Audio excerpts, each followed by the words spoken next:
Dengar ya?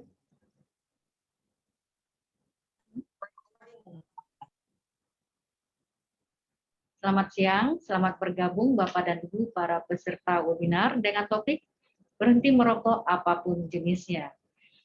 Baiklah, sebelum memulai acara, saat ini kita masih dalam pandemi COVID-19. Untuk itu, mari selalu melaksanakan protokol kesehatan 5M, memakai masker, mencuci tangan, menjaga jarak, menghindari kerumunan, membatasi mobilitas dan aktivitas. Baiklah, sebelumnya mari kita sapa terlebih dahulu. Saat ini sudah hadir bersama kita Direktur PLH Direktur Pelayanan Medik dan Keperawatan dan Penunjang. Selamat siang Pak Yuda.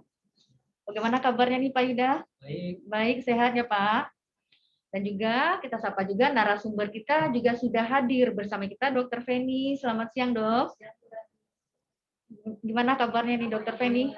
Nah, habis syuting kemarin ya Dok ya. Dan juga Dr. Agus Dwi Susanto. Selamat siang Dr. Agus. Selamat siang. Dan juga Dr. Tribowo sudah bisa bergabung di sini Dok. Mungkin nanti beliau akan menyusul.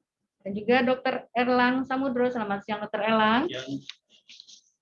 Perkenalkan, saya Rani senang sekali bisa menemani Bapak dan Ibu dalam acara webinar pada hari ini. Dan kami informasikan Bapak dan Ibu jangan lupa mengisi absensi pada kolom chat atau pada link yang di-share oleh panitia. Kami juga telah menyiapkan topik-topik yang menarik yang sayang untuk dilewatkan. Jadi pastikan Bapak dan Ibu tetap bersama kami hingga akhir acara nanti. Assalamualaikum warahmatullahi wabarakatuh. Yang terhormat PLH Direktur Medik Keperawatan dan Penunjang Bapak Dr. Yuda Putra Tristanto MKes. Yang kami hormati Bapak dan Ibu para narasumber, Dr. Feni Fitriani Taufik, Spesialis Paru Konsultan, Magister Pendidikan Kedokteran. Yang kami hormati Dr. Agus Dwi Susanto, Spesialis Paru Konsultan. Yang kami hormati Dr. Tribowo Teginting Sugihen, Spesialis Kesehatan Jiwa Konsultan. Serta moderator kita Dr. Erlang Samudro, Spesialis Paru Konsultan. Serta Bapak dan Ibu para peserta webinar yang kami muliakan. Puji syukur tak henti-hentinya kita panjatkan kehadirat Allah yang Maha Kuasa. Alhamdulillah pada kesempatan ini kita dapat bergabung dalam acara webinar dengan topik Yuk Berhenti Merokok Apapun Jenisnya. Terima kasih tentunya kami ucapkan pada Bapak dan Ibu yang telah bergabung di acara webinar ini. Acara ini diselenggarakan dalam rangka memperingati Hari Tanpa Tembakau Sedunia yang diperingati tanggal 31 Mei setiap tahunnya dengan tujuan agar masyarakat sadar tentang bahaya tembakau dan apa akibatnya jika seseorang perokok serta bagaimana pencegahan dan penata laksanaannya. Bapak dan Ibu yang kami hormati, mengawali acara ini, mari kita bersama-sama menyanyikan lagu Kebangsaan Indonesia Raya. Mohon kesediaannya Bapak Direktur untuk ke depan.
Agar acara ini diberikan kelancaran dan keberkahan, marilah kita awali dengan pembacaan doa. Bagi yang beragama Islam, berdoa membaca Al-Fatihah. Bagi yang beragama lain, berdoa menurut agama dan kepercayaan masing-masing. Berdoa dimulai.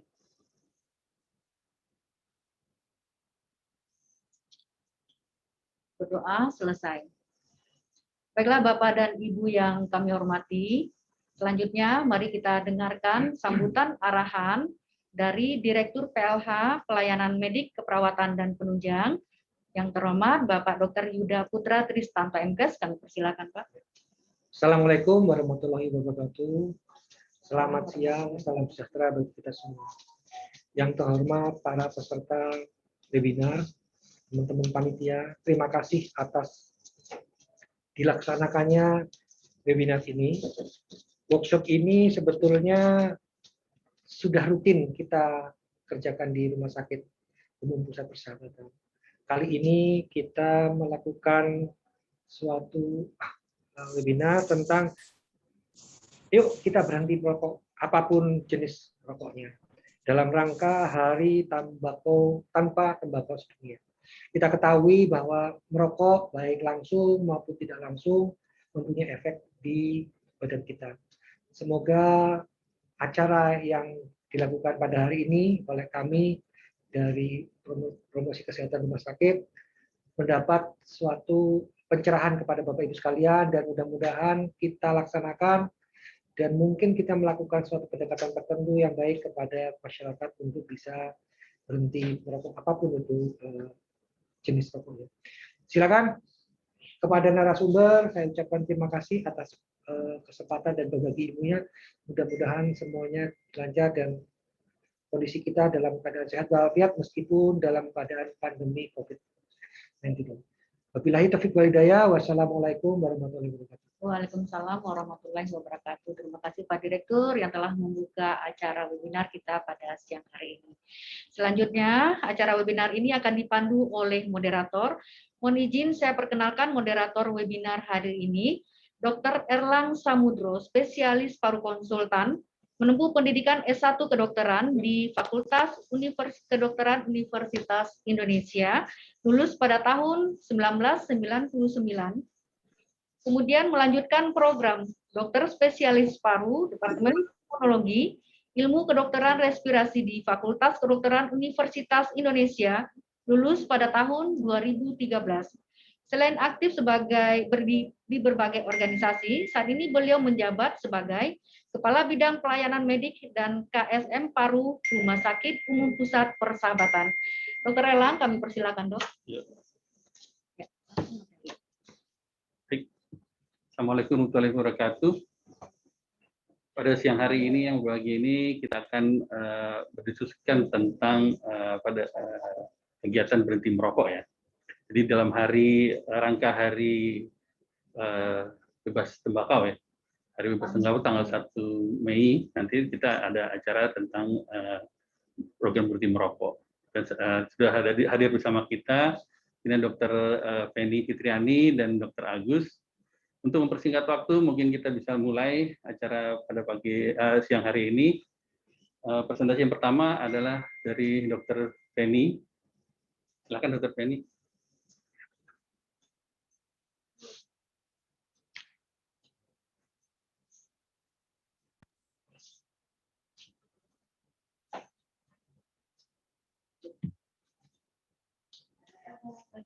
Ya. Dr. Penny judulnya pandemi dan rokok ya. Oh, ya. Dr. Penny ini lahir di Padang, kemudian bekerja di Rumah Sakit Persahabatan dan saat ini sebagai ketua divisi paru kerja dan lingkungan serta ketua ya program berhenti merokok di Rumah Sakit Persahabatan. Kemudian silakan Dr. Penny tentang judulnya adalah pandemi dan rokok. Terima kasih Dr. Erlang. Assalamualaikum warahmatullahi wabarakatuh. Selamat siang Bapak Ibu semuanya, dimanapun berada. Pada kesempatan kali ini kita akan bincang-bincang tentang dalam rangka memperingati Hari Tanpa Rokok Sedunia atau yang biasanya jatuh pada tanggal 31 Mei. Nah, pada kesempatan kali ini saya akan menyampaikan tentang pandemi COVID-19 dan rokok. Kita tahu bahwa pandemi ini kita sudah lebih setahun ya bersama COVID, masih belum selesai dan banyak sekali perkembangan penyakitnya, mulai dari virus yang bermutasi, ada pasien yang sudah tidak ada gejala tapi masih selalu positif hasil swabnya, ada yang tahun lalu sudah pernah terinfeksi, sekarang terinfeksi lagi, dan masalah vaksin. Sementara untuk pengobatan yang tepat, yang benar-benar definitif untuk COVID ini masih belum ada, sehingga kita tetap kunci utamanya adalah mencegah lebih baik daripada mengobati. Slide. Ini situasi terakhir pada tanggal 27 Mei, sejak WHO menyatakan COVID-19 itu sebagai pandemi pada 11 Maret 2020, inilah jumlah kasus sudah hampir 1,8 juta yang terkonfirmasi, dengan yang meninggal hampir 50.000 dan yang sembuh 1,6 juta lebih. Slide. Nah, kita lihat juga apakah ada COVID ini kaitannya dengan rokok. Mungkin rokok sudah lebih duluan jadi masalah di negara kita, di mana di Asia Tenggara Indonesia itu menjadi nomor 1 jumlah perokok terbanyak di ASEAN, dan berdasarkan data WHO 65 juta orang di Indonesia itu adalah perokok, dengan prevalensi perokok laki-laki lebih banyak, dan lebih miris lagi kalau pada anak usia remaja itu 19,2% pelajar adalah perokok, dan anak laki-laki lebih utama, dan 20% anak usia 13 sampai 15 tahun itu adalah perokok. Dan dalam satu dekade dari 2007 sampai 2018 itu terjadi peningkatan jumlah perokok pemula yang anak-anak ini sampai 240%, yang tadinya tahun 2007 masih di bawah 10%, tahun 2018 sekarang sudah di 23,1%. Nah, ini sekedar mengulang bahwa dulu pertama-tama kandungan rokok katanya hanya 4.000 bahan berbahaya. Sekarang setelah diteliti ternyata ada 7.000 bahan berbahaya dan 60 bahan penyebab kanker atau karsinogenik ada di situ. Bahan-bahan utama yang ada adalah nikotin yang menyebabkan adiksi. Nanti mungkin Dr. Bowo akan singgung lebih lanjut tentang adiksi ini. Nikotin juga menyebabkan gangguan pembuluh darah, dan ada tar di situ yang penyebab kanker.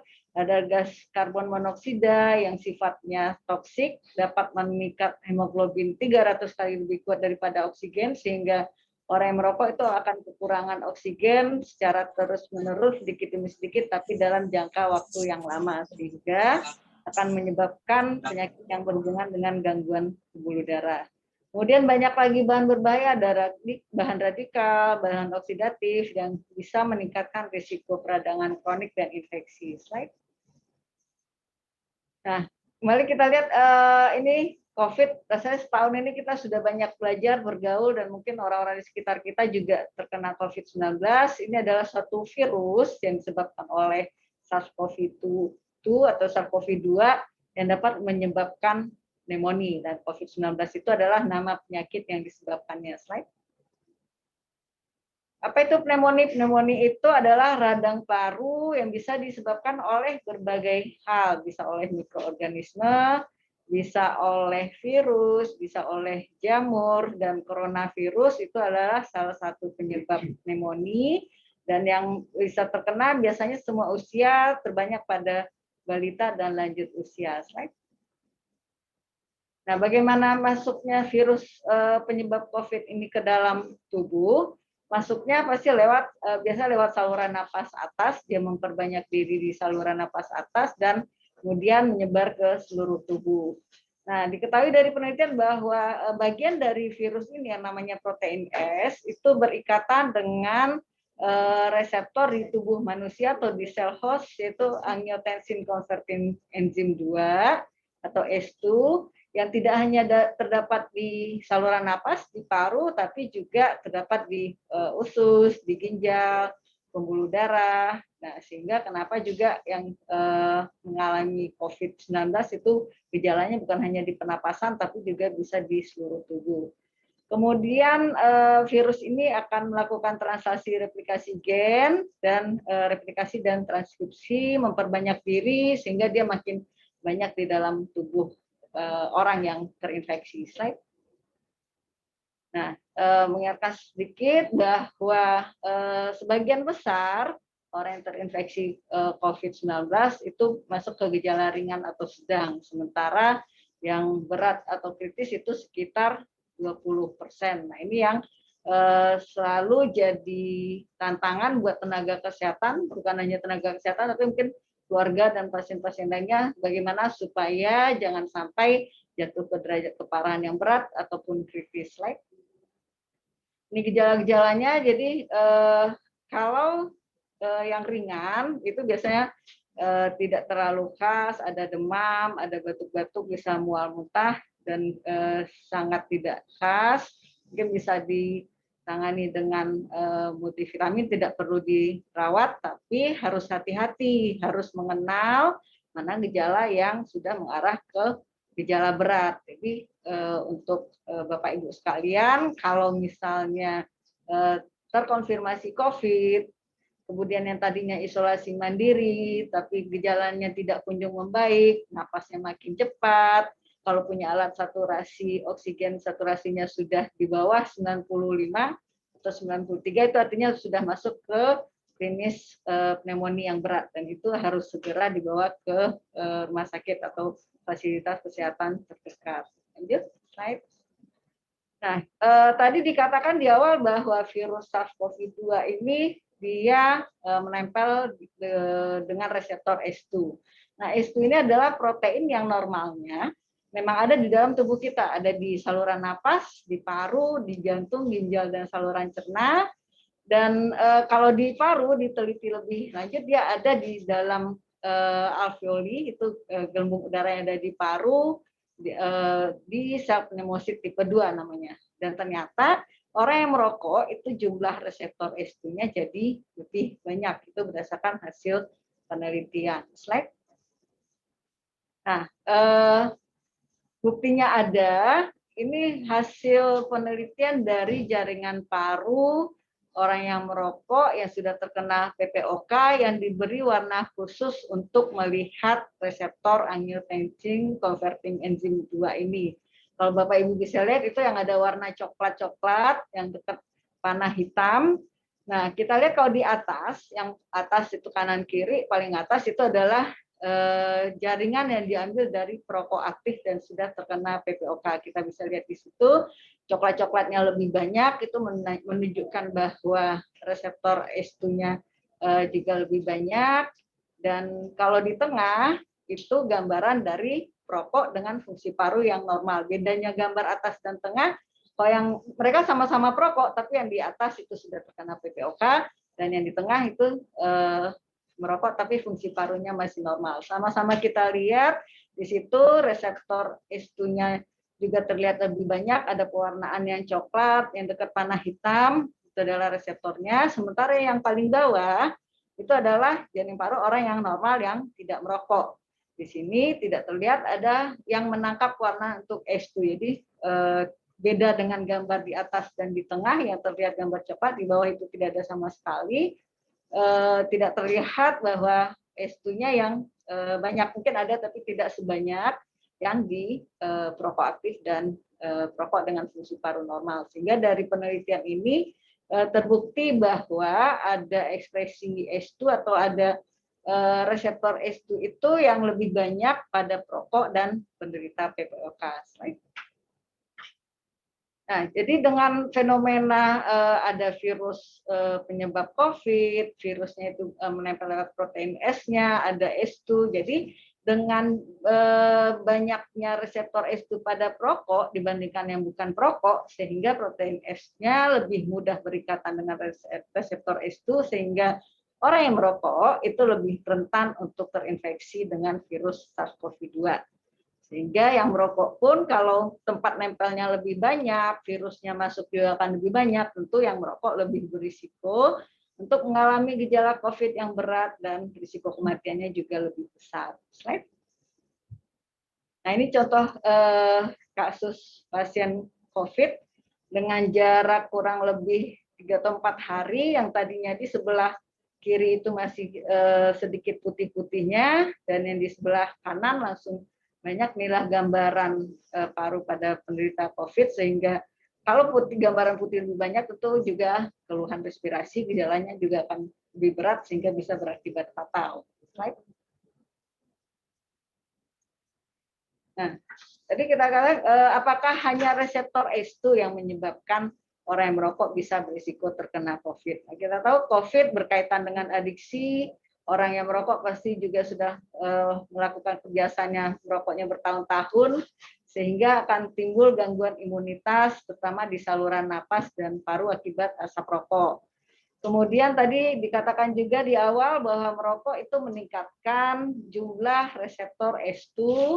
Dan orang yang merokok, kalau sudah lama-lama, kita tahu rokok ini efek jangka panjangnya baru muncul setelah bertahun-tahun. Orang merokok tentu akan punya penyakit yang berkaitan dengan rokok, seperti ada penyakit jantung, diabetes, PPOK, dan ini adalah kondisi-kondisi komorbid yang juga berisiko kalau terkena COVID-19.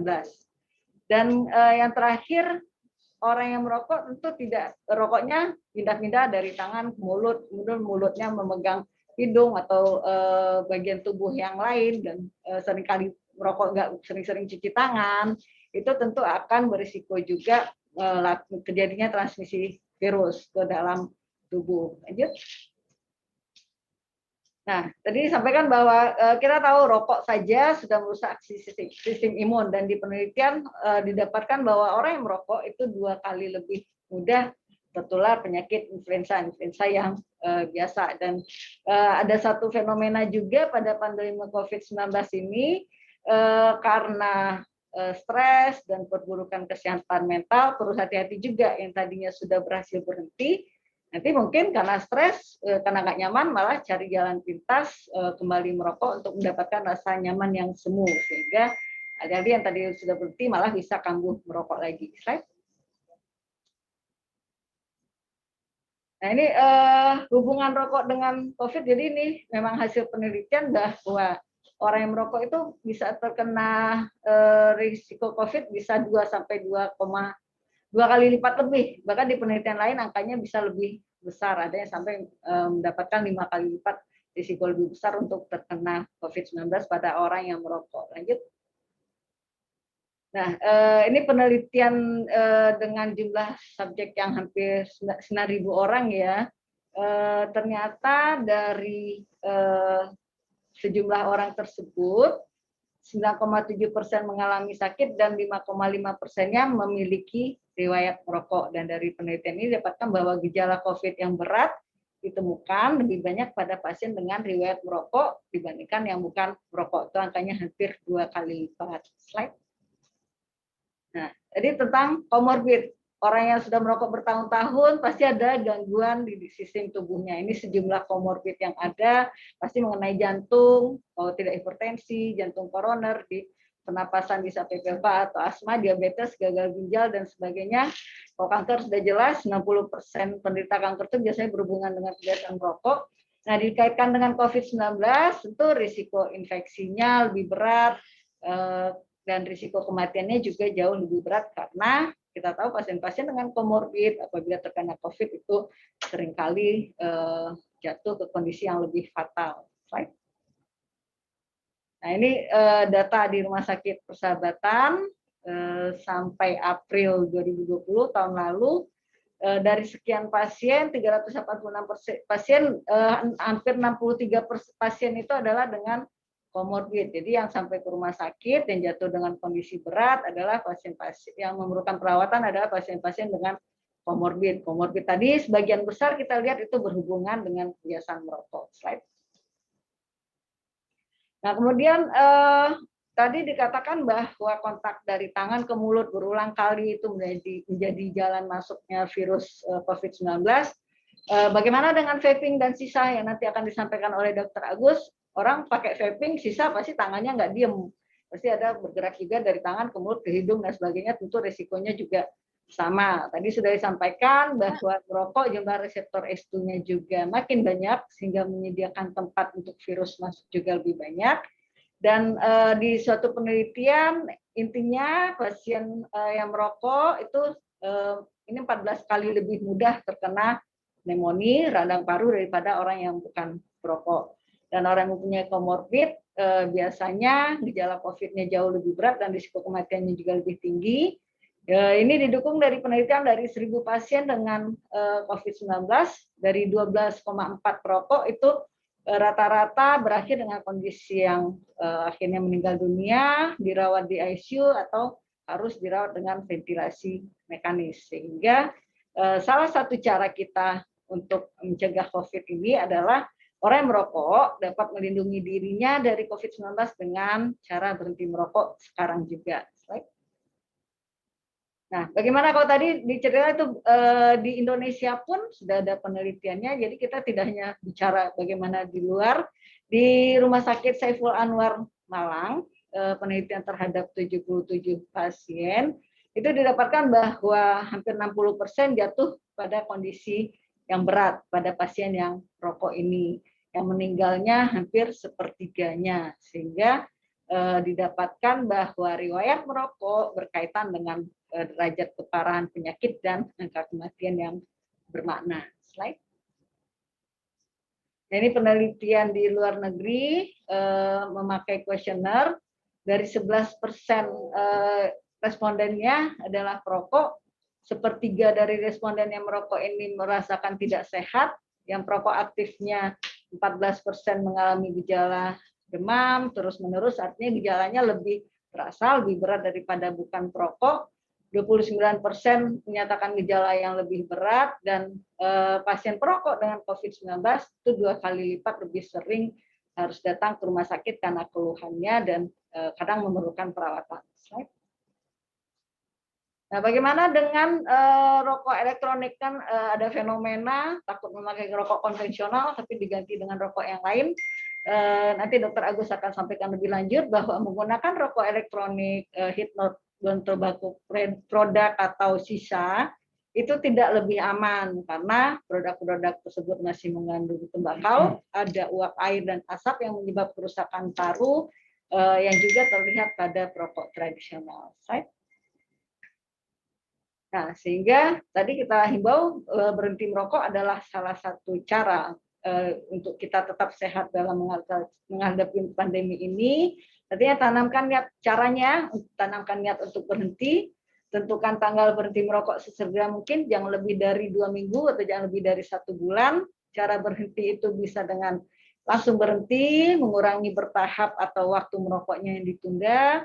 Perlu dukungan orang-orang terdekat, teman, keluarga, atau orang-orang di sekeliling untuk mendukung niat berhenti merokoknya supaya benar-benar berhasil.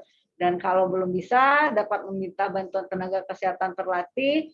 Kami di Rumah Sakit Persahabatan ada klinik berhenti merokok, dan Kemenkes juga punya quickline berhenti merokok yang mudah dicari. Jadi kalau yang tidak punya kesempatan datang, bisa berkonsultasi lewat quickline. Artinya tetap mencoba berhenti merokok demi kesehatan di masa yang akan datang.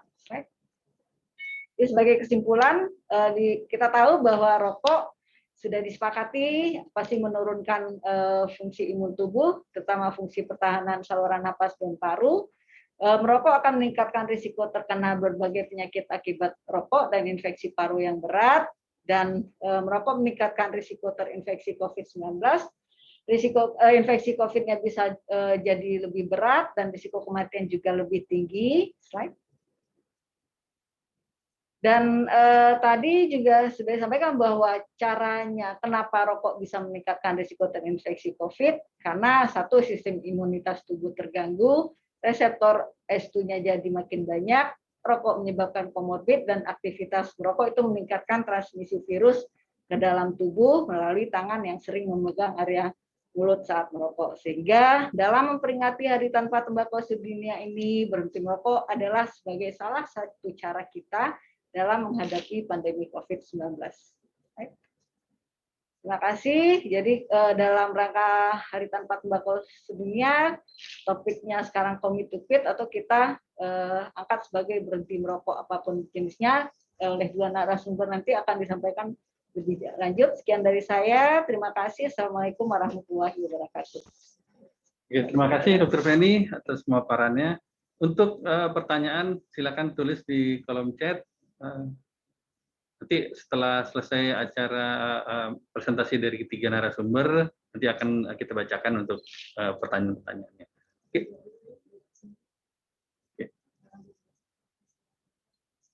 Oke. Kita akan istirahat dulu sebentar untuk rehat.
Oke.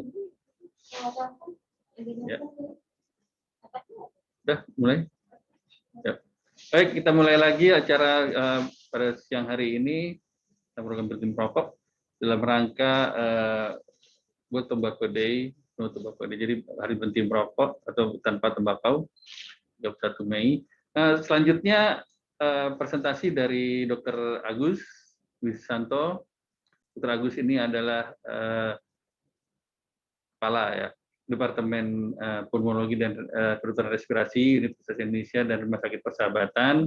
Kemudian beliau juga merupakan Ketua Perhimpunan Dokter Paru Indonesia dan sekarang ini lahir di Kudus tahun 74, kemudian merupakan kepala departemen tadi Pulmonologi dan Kedokteran Respirasi Fakultas Kedokteran Universitas Indonesia. Untuk mempersingkat waktu, Dr. Agus akan menyampaikan tentang apa aja itu sih rokok dan device-device-nya apa saja, dan kemudian apa variasinya, apakah aman. Untuk bersatu waktu silakan pada Dr. Agus untuk menyampaikan pemaparannya. Ya, terima kasih pada Dr. Elang, moderator ya. Seperti disampaikan, saya pada siang hari ini akan menyampaikan materi tentang rokok, tentang variasinya, dan bagaimana apakah aman atau tidak. Ya. Nah, seperti kita ketahui, produk dari tembakau itu banyak variasinya. Slide-nya coba. Ya, kita tahu produk dari tembakau itu ada variasinya ya. Ada yang rokok konvensional ya seperti kita ketahui yang banyak beredar, kemudian ada rokok yang dibuat sendiri ya. Kalau di Jawa ini cukup banyak ya. Kemudian ada nikotin yang produknya itu bukan dalam bentuk rokok ya, smokeless tobacco product. Sekarang ada 1 atau 2 produk di Indonesia yang beredar yang bentuknya seperti pil yang isinya nikotin yang dihisap ya, itu juga mulai ada. Kemudian ada produk yang sangat terkenal sekarang, yaitu adalah produk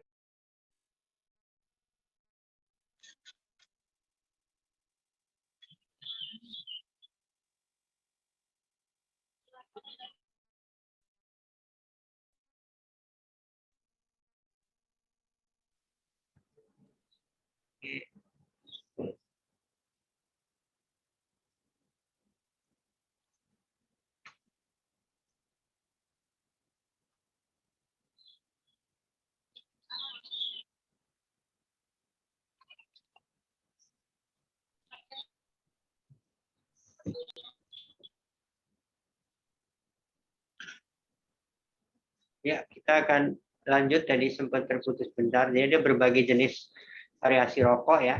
Tadi yang konvensional, kemudian ada yang buatan sendiri, ada yang bentuk pil yang mengandung nikotin.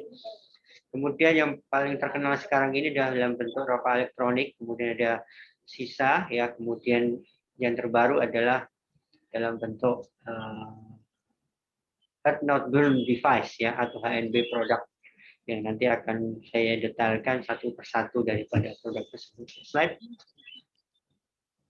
Nah, ini juga hampir sama ya. Kita bisa lihat berbagai jenis produk dari tembakau, rokok, dan variannya. Slide. Nah, sekarang kita masuk ke rokok konvensional. Nah, kalau kita bicara rokok konvensional, maka kita bisa lihat bahwa kandungan itu dari asap yang dibakar dari sebuah rokok, ada asap rokok utama dan asap rokok sampingan. Dan kandungannya adalah ada tar, ada nikotin, dan ada juga karbon dioksida, serta ada bahan radikal bebas. Ya. Slide-nya, nah, kita bisa lihat kandungannya hampir 4.000 ya. Sekarang katanya 6.000 bahan kimia, dengan hampir 60 bahan yang bersifat karsinogenik atau penyebab kanker. Slide.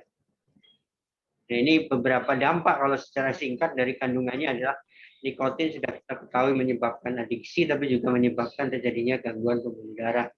Tar menyebabkan penyebab kanker karena sifatnya karsinogen. Karbon monoksida ini sifatnya menyebabkan terjadinya hipoksia karena mengikat Kb 300 kali lebih kuat daripada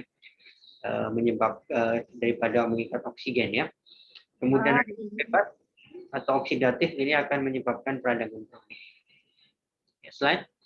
Nah, sedikit data kita lihat dari Rumah Sakit Persahabatan bahwa salah satu kandungan tar adalah BPDE, ya, yaitu suatu bahan karsinogen, dan ini kita temukan risetnya di Rumah Sakit Persahabatan bahwa pada perokok jumlah kandungan BPDE-nya jauh lebih tinggi dibanding pada bukan perokok. Jadi sudah jelas ada bukti dan evidence-nya di riset di Rumah Sakit Persahabatan, kandungan karsinogen pada perokok jauh lebih tinggi. Meskipun begitu pada bukan perokok juga cukup tinggi, karena bisa saja didapat dari faktor lingkungan ya, seperti polusi, pekerjaan, itu juga berkontribusi. Slide. Yang kedua adalah adiksi atau ketagihan. Data kita di klinik Rumah Sakit Persahabatan, hampir semua pasien yang datang ke Rumah Sakit Persahabatan untuk program berhenti merokok ternyata memiliki ketagihan yang sangat tinggi dan tinggi serta medium. Hanya sedikit yang mengalami ketagihan atau adiksi derajat ringan. Hal ini nanti akan dibahas oleh Dr. Bowo, adalah bagaimana adiksi itu kita atasi. Slide. Dan ini adalah salah satu kadar nikotin ya.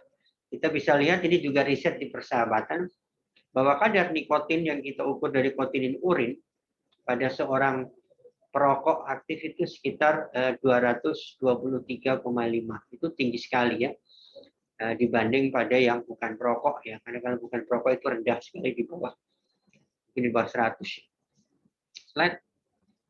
Nah, kalau kita lihat pada perokok yang ibu hamil ternyata nikotin itu juga ditemukan kandungannya pada plasenta dari bayi yang dilahirkan. Jadi inilah kenapa juga kita sangat mewanti-wanti bahwa pada ibu hamil pun rokok aktif tidak boleh karena ternyata mempengaruhi pada janinnya. Nikotin ditemukan pada janin dan kita tahu nikotin menyebabkan gangguan pembuluh darah dan inilah yang menjadi dasar kenapa pada ibu hamil itu bayi yang dilahirkan nanti akan cenderung lebih pendek, lebih ringan, ya bahkan cenderung keguguran karena oksigenasi ke arah janin akan terganggu akibat gangguan pembekuan darah termasuk penyempitan pembuluh darah dari tali plasenta itu sendiri karena ada kandungan nikotinnya. Ya. Slide. Yang ketiga adalah karbon monoksida, ini bersifat toksik dan kita juga menemukan kadar karbon monoksida pada udara napas pada seorang perokok aktif itu boleh dikatakan 4 kali lipat lebih tinggi dibanding pada yang bukan perokok ya. Rata-rata 22 ppm dan kita tahu nilai normalnya adalah di bawah 5 ppm atau maksimal sekitar 5 atau 6 ya. Nah, oleh karena itu kita bisa melihat bahwa dampak dari rokok konvensional tentunya akan mempengaruhi hampir semua organ tubuh kita. Tapi 3 yang paling besar penyebab penyakitnya adalah penyakit kanker paru, yang kedua penyakit jantung iskemik atau jantung koroner, yang ketiga adalah penyakit paru obstruksi kronik atau PPOK. Slide. Ini adalah gambaran bahwa dampak buruk rokok hampir semua organ bisa timbul ya, dari ujung kepala sampai ujung kaki semua organ bisa terjadi. Slide. Ya, bisa terjadi penyakit gagal jantung, hipertensi, koroner, PPOK, asma, diabetes, gagal ginjal, kanker, stroke. Resiko itu bisa terjadi lebih tinggi pada seorang perokok dibanding yang bukan perokok. Termasuk resiko infeksi ya seperti TBC, pneumonia yang tadi disampaikan oleh Dr. Penny yaitu COVID-19 itu juga meningkat resikonya pada seorang perokok. Ya. Slide berikutnya. Nah, ini saya sampaikan tadi pada ibu hamil yang merokok karena kandungan kontinen nikotin juga ditemukan pada plasenta atau tali pusatnya. Ternyata setelah kita riset pada bayi-bayi yang lahir dari seorang ibu yang merokok, ternyata berat bayinya lebih ringan dibanding yang tidak merokok. Jadi cenderung lebih kecil ya. Slide berikutnya. Ukurannya juga lebih pendek ya. Bisa lihat panjang bayinya lebih pendek dan secara statistik berbeda bermana dibanding tidak merokok. Jadi seorang ibu hamil yang merokok maka akan kecenderungan memiliki anak yang lebih pendek. Cenderung terjadinya stunting ya. Ini menjadi masalah. Jadi tolong diperhatikan sekali.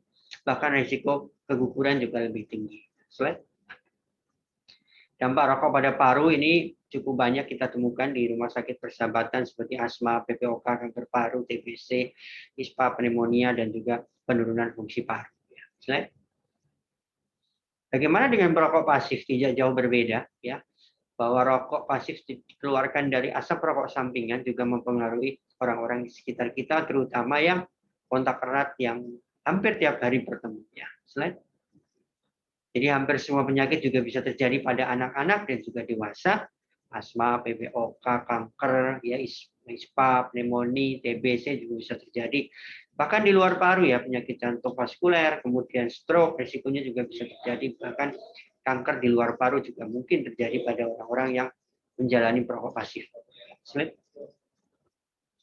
Nah, kita bisa kasih gambaran kenapa bisa terjadi pada perokok pasif.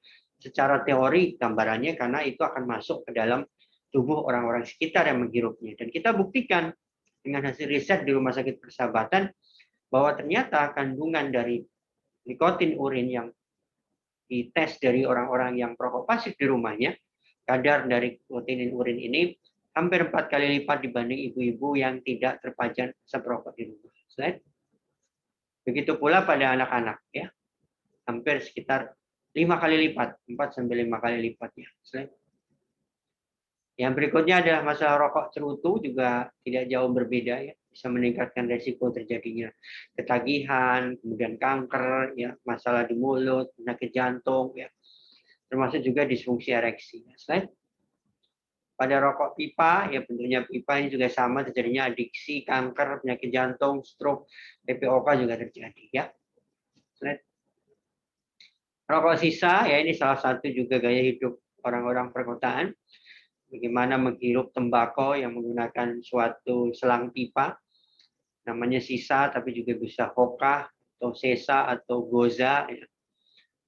Nah, bagaimana dampaknya? Ya? Kita lihat mekanisme slide-nya.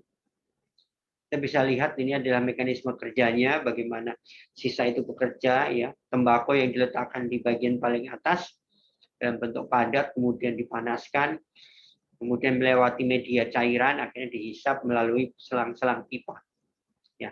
Sehingga pada prinsipnya yang dihisap tetap mengandung tembakau dan produk-produknya, bahkan disertai kandungan yang melewati uap air, ya, karena dia dilewatkan. Di kurva mana sih? Slide berikutnya. Tadi katanya mau minus pasien. Nah, ini dampak dari sisa pada kesehatan hampir sama pada rokok konvensional, ya. Ya, bisa menyebabkan terjadinya kanker, kemudian menyebabkan penyakit paru kronik, kemudian menyebabkan terjadinya infeksi. Bahkan cenderung infeksi jauh lebih tinggi pada pengguna sisa karena penggunaannya bisa secara bersama-sama, ya. Ini Anda bisa lihat pada skema grafik gambar di situ, maka terlihat penggunaan sisa terjadi bersama-sama, meningkatkan risiko infeksi karena ada transmisi antar orang ke orang. 1 jam seorang yang menggunakan sisa itu sebanding menggunakan 100 batang rokok yang dihisap. Jadi kalau seseorang yang menghisap sisa dalam waktu 1 jam, maka dia sama saja menghisap 100 batang rokok. Slide. Kemudian yang berikutnya adalah rokok elektronik. Ini kita tahu yang terkenal, ya, sebagai e-cigarette atau vape.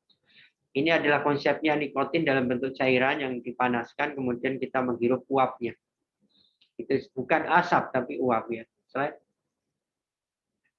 Berbagai jenis bentuk yang generasinya dari generasi 1 sampai yang terakhir yang berbentuk kotak, bahkan yang terbaru ya berbentuknya seperti stick. Nah, ini sangat modern sekali, jadi kita mesti berhati-hati yang memiliki anak-anak. Model rokok elektronik yang terbaru yang berbentuk stick, ya. Slide. Nah, faktanya mesti diperhatikan bahwa ada 3 kandungan berbahaya dari rokok elektronik yang boleh dikatakan bahayanya tidak jauh berbeda dari rokok biasa. Yaitu yang pertama adalah nikotin, yang kedua bahan karsinogen, yang ketiga bahan toksik lainnya. Meskipun di dalam rokok elektronik ini tidak mengandung tar dan juga tidak mengandung CO, ternyata bahan karsinogen itu diproduksi oleh bahan lain, bukan oleh tarnya dalam rokok elektronik. Ya, kita bisa lihat dalam slide berikutnya, slide. Ya, jadi kesamaan dari rokok konvensional dan rokok elektronik adalah sama-sama mengandung nikotin, sama-sama mengandung bahan karsinogen, dan sama-sama mengandung bahan yang berbahaya. Oleh karena itu, pada prinsipnya rokok elektronik sama saja menimbulkan adiksi dan juga menyebabkan resiko bahaya kesehatan. Ya. Slide. Ini adalah bahan kandungannya dan resiko yang bisa ditimbulkan dari rokok elektronik. Ya. Bisa menyebabkan adiksi, menyebabkan terjadinya kanker, menyebabkan iritasi paru, menyebabkan peradangan sistemik yang berhubungan dengan penyakit kardiovaskuler, dan juga penyakit kanker di tempat lain. Ya. Slide. Jadi, rokok elektronik juga bersifat adiksi. Beberapa riset menyebutkan di luar negeri ketagihan pada penggunaan rokok elektronik, bahkan penggunaan dari obat-obat terlarang. Karena kandungan cairannya bisa diisi dengan obat-obat narkoba, jadi harus berhati-hati bahwa rokok elektronik berpotensi sebagai pintu masuk penyalahguna obat narkotika. Ya. Slide. Ini juga riset kita di Persahabatan menunjukkan bahwa 76,5% laki-laki yang menggunakan rokok elektronik ternyata mempunyai ketergantungan terhadap nikotin. Jadi pengguna rokok elektronik juga sama saja adiksi, seperti halnya rokok konvensional. Slide. Ini adalah dampaknya pada jantung dan pembuluh darah. Itu juga sudah ada datanya. Slide berikutnya. Penyebab penyakit lainnya juga ditemukan, ya. Kita bisa lihat slide. Pada beberapa gangguan pada pencernaan, pada gangguan pembuluh darah, sistem imun, ya, bahkan juga pada mata, kulit itu juga muncul dampak-dampak kesehatan dari rokok elektronik. Slide. Dampak pada orang sekitar juga sama, bisa muncul seperti halnya rokok konvensional. Ya, slide. Nah, ini pada penyakit paru sudah terbukti pada beberapa laporan tahun 2019-2020 rokok elektronik ini menyebabkan terjadinya potensi pada berbagai penyakit paru, yaitu seperti penyakit paru obstruksi kronik, kemudian asma, kanker paru, dan juga akut lung injury, ya, terjadinya kerusakan paru akut. Yang terkenal salah satunya adalah EVALI. Slide. Dan ini ada beberapa gangguan yang bisa terjadi akibat rokok elektronik pada paru, yaitu iritasi, gangguan pernapasan, bronkitis, asma, PPOK, bronkiolitis obliteran, penyakit pneumotora, kanker paru, pneumonitis, dan EVALI atau gangguan paru akut. Ya. Slide. Dan terakhir ada rokok yang paling baru yang baru saja masuk di Indonesia, yaitu head not burn device, yaitu suatu perangkat pemanasan dari tembakau dengan tujuan menghasilkan aerosol nikotin yang diuap. Jadi kalau rokok elektronik itu dipanaskan dan bentuk cairan, sedangkan HNB produk ini adalah tembakau yang dipanaskan dalam bentuk padat. Ya. Slide. Kita bisa lihat nih perbedaannya antara rokok elektronik dan head not burn tobacco. Slide sebelumnya. Ya. Jadi kalau rokok elektronik bentuknya cairan yang diuapkan, kalau rokok head not burn atau HNB adalah tembakau yang dipanaskan. Dia menggunakan tembakau, sedangkan kalau pada rokok elektronik tidak menggunakan tembakau, tapi cairan yang mengandung nikotin. Ya. Kemudian nikotinnya berasal dari tembakau, sedangkan kalau cairan untuk rokok elektronik adalah nikotin yang berasal dari ekstrak dari bahan-bahan tembakau. Dan dua-duanya modelnya adalah dipanaskan, jadi sehingga tidak menghasilkan asap, tapi menghasilkan uap. Ya. Slide. Beberapa produk HNB yang sekarang ini beredar adalah IQOS, kemudian Glow, Plomtech. Nah, yang di Indonesia ada adalah sekarang beredar adalah IQOS. Jadi hati-hati buat orang tua, saudaranya, kalau ada anaknya atau adik-adiknya menggunakan IQOS, itu adalah produk yang mengandung tembakau. Jadi bukan suatu alat device untuk teknologi dalam bentuk seperti handphone atau pemutar musik, tapi ini adalah produk tembakau yang dihisap dengan teknologi yang modern. Ya. Slide.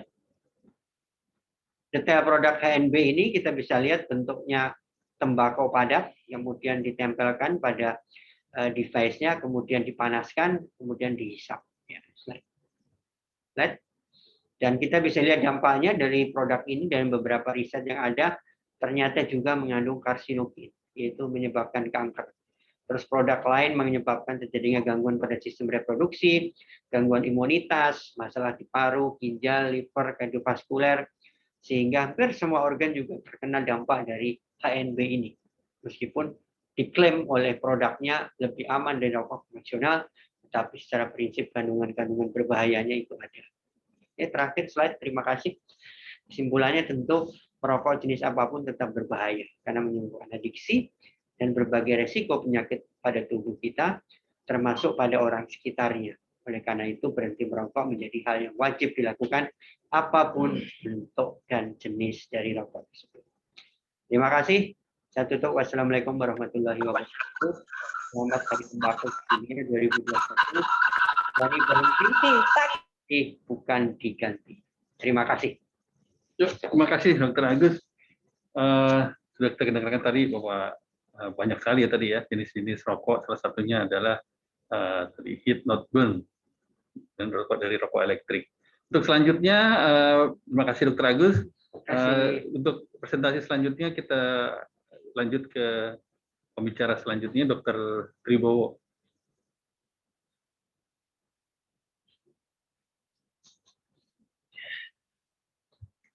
Tribowo Ginting, spesialis jiwa, kedokteran jiwa, yang akan membicarakan tentang adiksi ya. Adiksi bahwa rokok ini juga menimbulkan adiksi. Gimana sih adiksinya, bisa sembuh apa enggak sih? Nanti kita lihat tanyakan dengan Dr. Tribowo Ginting. Untuk mencari waktu, silakan Dr. Tribowo untuk presentasinya. Terima kasih Dr. Erlang.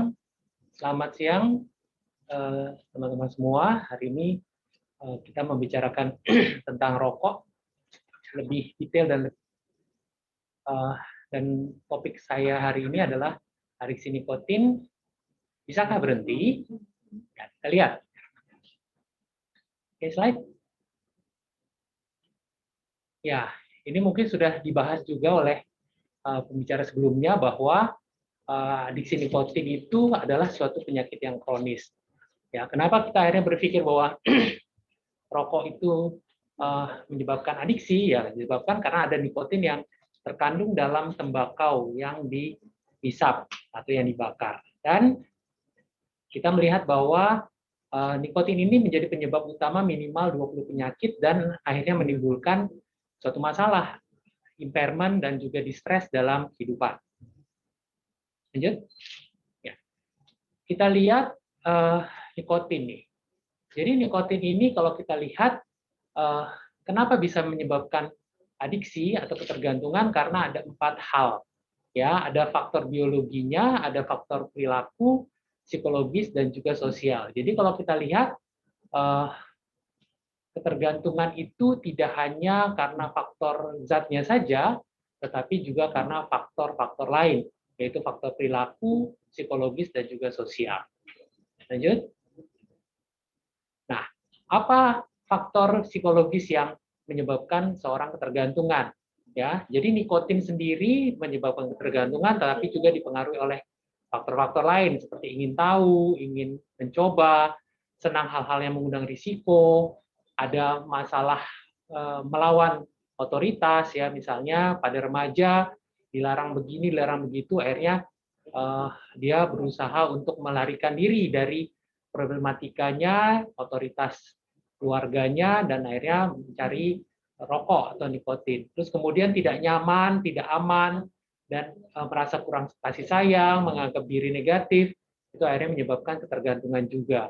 Nah, yang paling juga lumayan sering adalah karena dia ingin diterima dan diakui, yaitu setia pada teman sebaya. Ya, karena kita lihat bahwa merokok itu dimulai dari remaja biasanya, dan akhirnya dipicu atau dicetuskan oleh kesetiaan seseorang pada teman sebayanya. Lanjut. Nah, pada saat seorang memulai merokok, ada terbentuknya kebiasaan. Ya, ini adalah faktor perilaku yang menyebabkan seseorang ketergantungan dari rokok atau nikotin. Memutuskan untuk mencoba sebatang rokok menjadi awal seseorang mulai ketergantungan. Kemudian dia akan menghisap lebih banyak lagi, memutuskan membeli beberapa batang, sampai akhirnya dia merokok secara teratur. Jadi siklus perilaku ini biasanya seringkali terjadi pada seseorang yang memulai merokok atau memulai mencoba merokok. Lanjut. Ini mungkin sudah dibahas dan kita semua sudah tahu bahwa kandungan-kandungan di dalam rokok tidak hanya nikotin, tetapi juga banyak sekali kandungan yang menyebabkan masalah kesehatan. Lanjut. Nah, mungkin tadi Dr. Agus sudah membahas mengenai electronic cigarettes, ya. Jadi saya tidak perlu lagi membahas ini. Lanjut. Tapi kita lihat bahwa ini juga mengandung salah satunya adalah nikotin. Tapi nikotin cair yang sintetik, ya. Jadi intinya tetap menimbulkan ketergantungan, ya, karena kandungan nikotinnya yang terdapat dalam cairan e-cigarette ini. Lanjut. Nah, bagaimana mekanisme kerja nikotin sehingga akhirnya menyebabkan ketergantungan? Efek nikotin ini akan masuk ke dalam tubuh dan berikatan dengan reseptor di otak kita. Ya, kalau misalnya kita mau sebut, reseptornya adalah nicotinic acetylcholine receptors. Nah, dia ada beberapa reseptor, tetapi yang utama adalah reseptor alfa 4 beta 2, ya, yang cukup dominan terhadap ketergantungan nikotin. Dan jumlahnya juga paling banyak di area otak kita, biasanya di area-area tertentu, misalnya kayak di area ventral segmental area, dan itu akhirnya menyebabkan ketergantungan. Lanjut. Nah, karena konsentrasi nikotin yang cukup besar, dia akan masuk ke dalam susunan saraf pusat dalam hitungan detik setelah isapan pertama, dan akan menempati reseptor alfa 4 beta 2 dan melepaskan dopamin. Jadi nikotinnya masuk dalam otak, terus kemudian ada pelepasan dopamin dalam jumlah yang cukup banyak, dan akan menempati area-area di reward system, biasanya di daerah mesokorteks kita. Lanjut. Nah, ikatan nikotin pada reseptor akan menyebabkan perubahan pada reseptor nikotinik asetilkolin tersebut, ya, dan akan melepaskan tadi nggak cuma hanya dopamin, tetapi juga norepinefrin, glutamat, vasopresin, serotonin, dan endorfin, dan neurotransmitter lainnya, dan bekerja di reward system kita. Jadi menimbulkan rasa nyaman, rasa nikmat, rasa bahagia, rasa tenang. Lanjut. Nah, kalau kita lihat seperti ini, pada saat nikotin diserap, masuk ke dalam tubuh, masuk ke otak, alfa-4 beta-2 akan menerima nikotin, terjadi pelepasan dopamin, dan kita harus melihat bahwa prinsip adiksi adalah adanya pelepasan dopamin dalam jumlah yang banyak dalam waktu yang singkat. Oleh sebab itu, akhirnya membuat rasa nyaman, karena dia bekerja di reward system kita. Pada saat seseorang mencoba untuk mengurangi atau menghentikan rokoknya, maka zat dopamin itu akan berkurang, karena nikotin juga akan turun konsentrasinya di dalam otak kita. Sehingga rasa nyaman yang dirasakan itu akan turun dan timbul keinginan, atau kita kadang-kala sebut sebagai craving, atau dorongan untuk mendapatkan nikotin kembali. Sehingga seseorang akhirnya mencoba untuk merokok kembali, untuk mengembalikan kadar nikotin dalam darah dan dalam otaknya, sehingga kadar dopamin kembali meningkat. Dan siklus ini akan terus-terusan terjadi dalam diri kita, sehingga akhirnya ketergantungan itu makin muncul, dan jumlah reseptornya akan makin meningkat, sehingga seseorang menjadi kesulitan untuk menghentikan kebiasaannya ini. Lanjut. Dan akan meningkatkan jumlah reseptor alfa-4 beta-2 sebanyak 300% dari awal. Lanjut. Nah, di sini kita lihat alfa-4 beta-2 tadi masuk dalam mesolimbik dopamin system dan locus coeruleus. Kita lihat bahwa dopaminnya akan keluar dalam jumlah yang cukup banyak, dan pada saat alfa-4 ditempati oleh reseptor oleh nikotin, maka akan menimbulkan rasa nikmat dan reward-nya muncul, sedangkan beta-2 berfungsi untuk fungsi kognitif atau daya ingat. Sehingga kita tidak bisa pungkiri pada saat seseorang berhenti merokok, dia akan merasa tidak nyaman, muncul gejala-gejala withdrawal, dan juga fungsi kognitifnya berkurang. Sehingga mereka kadang-kadang, kalau saya nggak ngerokok, saya jadi lemot, atau saya kurang konsentrasi, nggak punya ide. Ya, karena disebabkan karena beta-2-nya juga kekurangan nikotin. Lanjut. Nah, ini kita lihat bahwa di dalam otak kita ada area tertentu yang namanya mesolimbik system, ya, mesokorteks, di situ ada nucleus accumbens dan juga ventral tegmental area. Biasanya alfa-4 beta-2 lebih banyak di daerah locus coeruleus itu dan ventral tegmental area. Kemudian pada saat nikotinnya masuk ke dalam tubuh, dalam otak, dia akan melepaskan dopamin ke seluruh area otak kita, terutama di reward system. Lanjut. Nah, ini sama, ya, lanjut. Nah, kenapa akhirnya orang cenderung merokok dan merokok kembali? Karena pada saat nikotin itu menempel pada reseptornya itu ternyata tidak bertahan lama untuk menampung nikotin. Ya, sehingga pada saat waktu tertentu dalam jangka waktu yang cukup singkat, reseptor nikotin itu akan menjadi rusak. Dia akan seperti gambar tadi di bawah, itu ada yang masuk ke dalam. Nah, pada saat dia masuk ke dalam itu, nikotinnya akan lepas, sehingga seseorang merasa kekurangan nikotin kembali. Ya, jadi tidak lama nikotin itu menempel pada reseptornya, sehingga seseorang akan cenderung untuk merokok kembali untuk menambah jumlah nikotin dalam otaknya. Ya, itu yang akhirnya menyebabkan seorang tidak bisa berhenti dan ada mekanisme toleransi pada saat menggunakan rokok atau nikotin. Lanjut. Nah, ini kita lihat bahwa reseptor itu pada saat perokok pertama atau perokok pemula, jumlah reseptor alfa-4 beta-2 jumlahnya masih sedikit. Kita lihat yang sebelah kiri, ya, initial exposure to nicotine. Jadi waktu pertama kali jumlah reseptornya ada di dalam otak kita, tapi jumlahnya sedikit. Pada saat dia mulai merokok lebih sering, maka jumlah reseptornya akan terus bertambah menjadi lebih banyak. Ya, sehingga akhirnya dia berusaha untuk menampung lebih banyak nikotin. Ya, sehingga ketergantungan itu menjadi lebih sering dan lebih banyak terjadi pada seseorang yang merokok lama dan dalam jumlah yang cukup banyak. Lanjut. Nah, pada saat seorang berusaha untuk menghentikan, yang terjadi adalah toleransi. yang akan menyebabkan ketergantungan fisik atau disebut juga adiksi dan akhirnya menimbulkan gejala withdrawal. Gejala withdrawal nikotin, gangguan mood, sulit konsentrasi, irritable, ansietas atau kecemasan, dan lain-lain. Ada kasus-kasus tertentu pada saat kondisi withdrawal terjadi itu bisa saja muncul kegelisahan sampai akhirnya melakukan tindakan-tindakan yang membahayakan. Nah, itu yang perlu kita perhatikan. Lanjut. Nah, gejalanya biasanya akan muncul beberapa jam setelah menghentikan rokok atau mengurangi dosis dan meningkat dalam 3-4 hari pertama dan kemudian menurun dalam 1-3 minggu. Nah, perubahan yang biasanya paling lama dalam seseorang menghentikan gejala-gejala withdrawal atau muncul gejala withdrawalnya adalah nafsu makan dan sulit konsentrasi. Itu biasanya paling lama. Ya, lanjut. Dan biasanya orang yang merokok lebih banyak akan mengalami gejala putus nikotin lebih berat juga. Dan wanita akan lebih sulit untuk berhenti merokok dibandingkan dengan pria karena banyak hal. Salah satunya adalah berat badan. Dan biasanya perempuan juga mengutamakan emosi.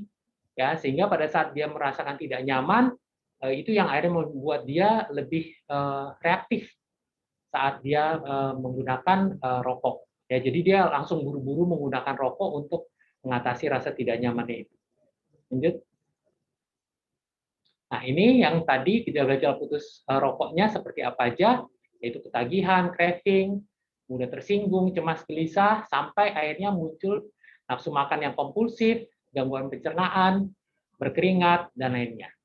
Lanjut. Nah, biasanya untuk mengurangi withdrawal kita bisa menggunakan berbagai cara, ya. Salah satunya minum air cukup dan pemberian pengobatan. Lanjut. Nah, apakah merokok bisa berhenti? Kalau kita lihat segala macam kejadian tadi yang di depan, ada adiksi nikotin, terus kemudian kalau putus nikotin muncul withdrawal, rasa tidak nyaman sehingga seseorang cenderung akan merokok kembali. Dan ada mekanisme-mekanisme lain seperti toleransi, sehingga menambah jumlah rokok untuk mendapatkan efek yang sama. Nah, orang akan bertanya, apakah bisa? Karena selama ini saya coba berhenti merokok, saya nggak berhasil. Saya udah pakai obat, juga nggak berhasil. Jadi, apakah itu mitos kalau misalnya seorang mau berhenti merokok? Ternyata berhenti merokok itu bisa dilakukan dan bisa berhasil. Lanjut. Nah, tetapi butuh keinginan kuat dalam berhenti. Karena berhenti merokok itu merupakan suatu proses atau tahapan dan memerlukan waktu. Banyak orang yang tidak sabar, ya, karena pada saat sudah adiksi atau sudah ketergantungan, tidak seperti membalikkan tangan. Perlu proses. Mungkin ada orang yang memang bisa cepat, tetapi kebanyakan orang butuh waktu yang cukup lama untuk berhenti merokok. Dan butuh dukungan orang lain. Selain niat, selain keinginan, juga butuh dukungan dari orang lain yang membantu dan memotivasi. Dan bila memang diperlukan, ada farmakoterapi atau obat-obatan yang diberikan. Kalau misalnya memang sulit untuk sendiri, juga bisa dikombinasikan dengan konseling atau dengan non-farmakoterapi. Ya, lanjut. Nah, ini mungkin juga sudah dibahas oleh Dr. Feni dan juga Dr. Agus. Tidak banyak orang yang berhasil dengan sendirinya. Ya, ada orang yang berniat untuk berhenti, tetapi hanya beberapa, hanya 7,9% yang ternyata berhasil tanpa bantuan. Dengan terapi bisa meningkat, dengan kombinasi bisa meningkat kembali. Ya, jadi prinsipnya semua perlu waktu, butuh niat, butuh dukungan, dan juga butuh bantuan dari tenaga kesehatan. Lanjut. Nah, karena kita melihat tadi sebelumnya penyebab ketergantungan itu adalah multidimensi, yaitu karena ada faktor biologi, perilaku, psikologi, dan sosial, maka untuk berhenti merokok juga membutuhkan 4 hal ini, 4 faktor, yaitu faktor biologinya diatasi, faktor perilakunya diatasi, psikologinya juga diatasi, dan faktor sosialnya juga ditata laksana. Lanjut. Nah, cara berhenti yang saat ini dianjurkan ada beberapa cara, yaitu dengan cold turkey, artinya dia berhenti secara langsung atau mendadak. Kita misalnya menentukan tanggal, misalnya tanggal 10 Juni saya mau berhenti, langsung berhenti di tanggal 10 Juni. Jadi dia puas-puasin tuh sampai tanggal 9 Juni dia merokok, tanggal 10 benar-benar stop gitu. Ada metode berikutnya adalah dengan menunda. Jadi kita menunda waktunya. Biasanya merokok awal kita jam 9, kita tunda jadi jam 10 atau jam 11. Itu rokok pertama dan seterusnya sehingga jumlah batang rokoknya pun berkurang. Ada yang mengurangi jumlah. Metode berikutnya adalah dengan mengurangi jumlah rokok. Biasanya pakai target. Misalnya saya mau berhenti dalam 6 bulan ke depan. Oleh sebab itu, dari sekarang sampai 6 bulan ke depan ada sejumlah rokok yang dikurangi, misalnya 1 batang per 3 hari, 1 batang per 3 hari, sehingga akhirnya dalam jangka waktu 6 bulan kita bisa berhenti. Dan keempat, harus terlebih dahulu dikenali tahap perubahan individu dan status ketergantungannya. Jadi nanti ada beberapa kuesioner yang akan diberikan untuk mengetahui tahap perubahan yang kita bisa lihat dari pasien-pasien kita. Lanjut. Nah, ini bisa berhenti dengan berbagai intervensi. Ya, salah satunya adalah intervensi farmakologi. Ada pengobatan yang bisa diberikan, salah satunya adalah bupropion. Ini merupakan salah satu obat yang sudah di-approve oleh FDA untuk berhenti merokok. Ini adalah antidepresi, ya, tetapi dia punya efek untuk berhenti merokok dengan dosis tertentu. Ya, lanjut. Berikutnya adalah nikotin replacement therapy. Ini adalah nikotin agonis, artinya dia akan bekerja pada reseptor nikotin juga, tetapi pemberiannya tidak dengan dibakar. Ini agak berbeda dengan nikotin yang didapat dari rokok elektrik, ya, karena ini memang dalam dosis-dosis yang bisa dipertanggungjawabkan untuk terapi, yaitu dengan permen karet, dengan seperti koyo, spray, inhaler, dengan dosis-dosis tertentu sehingga kita bisa mendapatkan kemajuan pada saat berhenti merokok. Lanjut. Yang ketiga adalah varenicline. Ya, varenicline awalnya ada di Indonesia tapi saat ini tidak ada. Dia adalah mekanisme kerjanya berbeda dengan bupropion dan juga nikotin replacement therapy. Dia adalah partial agonis reseptor alpha 4 beta 2. Artinya dia kalau misalnya jumlah nikotin atau jumlah dopaminnya kurang, maka varenicline akan menempati reseptor alpha 4 beta 2 untuk menambah jumlah dopamin. Sedangkan kalau misalnya jumlah dopaminnya berlebihan, maka varenicline ini saat menempati alpha 4 beta 2 dia akan menjadi antagonis, artinya dia akan menghambat. Jadi dia akan menstabilkan jumlah dopamin di jumlah yang memang diharapkan oleh otak kita atau sesuai dengan kebutuhan kita. Itu keuntungan pada saat pemberian varenicline. Lanjut. Nah, ini ada dosis-dosisnya yang bisa diberikan. Biasanya nanti akan dilihat seperti kayak pil KB, jadi ada jadwalnya sendiri dan ada dosisnya yang memang sudah tertera dalam blister atau dalam kemasan varenicline. Dan ketiga obat tadi yang bupropion, NRT, dan juga varenicline adalah obat-obatan yang sudah di-approve oleh FDA untuk berhenti merokok. Lanjut. Nah, selain itu, supaya kita bisa berhenti merokok, kita juga butuh berbagai macam intervensi non-farmakologis. Jadi tidak boleh berhenti hanya dengan pengobatan saja, karena menurut Asosiasi Psikiatri itu kombinasi antara kedua hal ini, ya, yaitu intervensi non-farmakologis dan juga farmakologis itu akan meningkatkan keberhasilan dari terapi, dan tidak ada satupun dari hal-hal ini yang lebih dominan daripada yang lain. Artinya semua saling mendukung satu dengan yang lain. Ya, intervensi non farmakologis yang bisa dilakukan konseling, MET, ya, terapi kognitif perilaku. Kita juga bisa bantu dengan relapse prevention training, cue exposure therapy, supported expressive psychotherapy, dan juga hipnoterapi. Jadi nanti kita bisa belajar mengenai hal ini dan bagaimana step-stepnya untuk melakukan intervensi sesuai dengan non-farmakologis atau psikoterapi yang akan dilakukan. Lanjut. Nah, ini mungkin saya sedikit membahas tentang CBT, gitu ya. Ini sesinya juga cukup panjang, ya, berbeda dengan konseling karena dia akan memodifikasi cara pandang pasien terhadap rokok dan juga memodifikasi perilaku pasien, bisa dalam bentuk kelompok maupun perorangan. Lanjut. Nah, ini juga ada terapi perilaku seperti skill training dan relapse prevention. Lanjut. Terus kemudian ini relapse prevention training. Kenapa ini perlu dilakukan? Karena seringkali relapse ini terjadi dan akhirnya menimbulkan seseorang tidak nyaman. Pada saat dia tidak nyaman, dia akan terus merokok dan tidak mau berhenti kembali. Oleh sebab itu, kita harus memberikan juga training untuk mencegah munculnya relapse. Lanjut.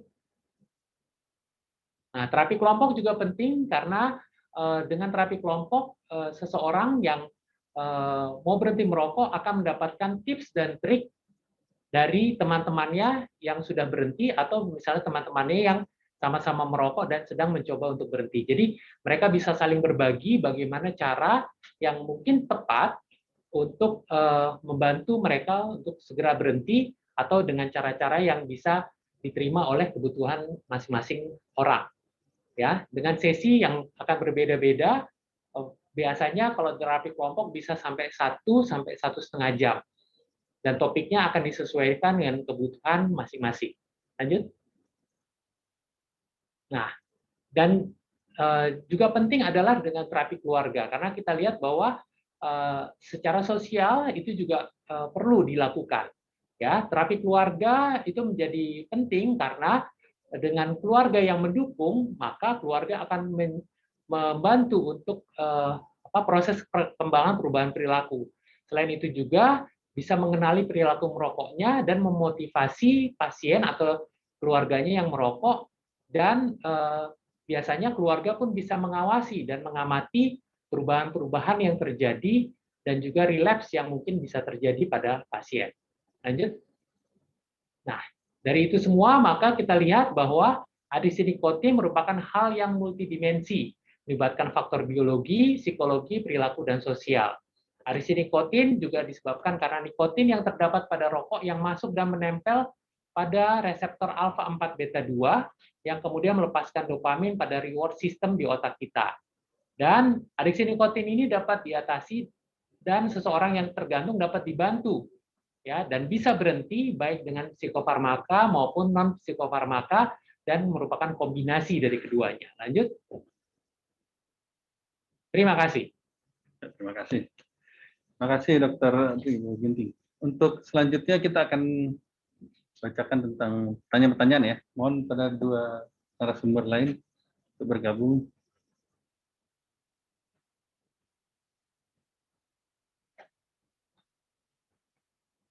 Ya, sudah hadir ini. Bisa ditampilkan.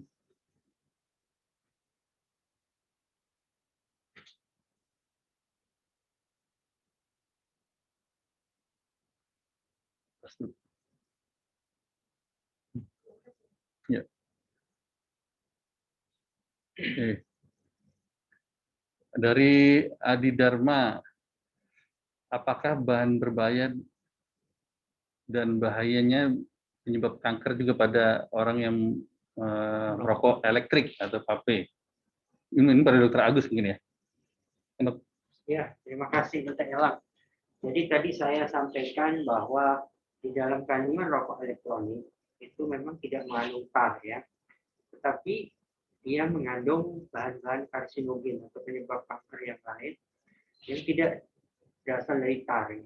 Itu berasal dari kandungan cairan ataupun kandungan dari logam yang terlarut dari proses pemanasan dari cairan tersebut, karena mekanismenya kan cairan yang mengandung nikotin yang dipanaskan.